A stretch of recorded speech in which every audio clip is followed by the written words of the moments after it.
تعنيت لابن وتعنيت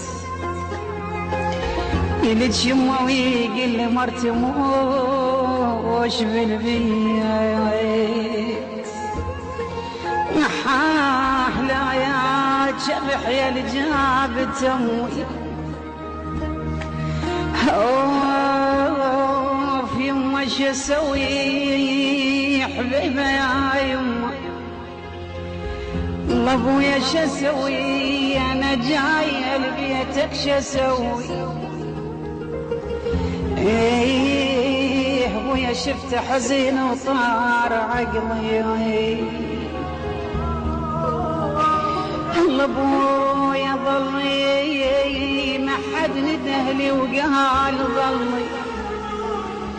محا ابويا جنهم غربا جنهم عيني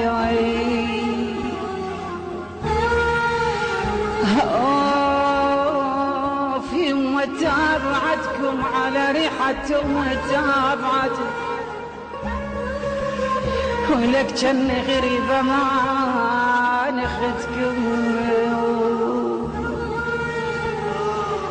طيب مجاورتكم أنا لمن بعد يا خويا مجاورتكم لابويا ما تردون اختكم ما دام ما تردون اختكم محاح يما مر ميلج مثوب قلبي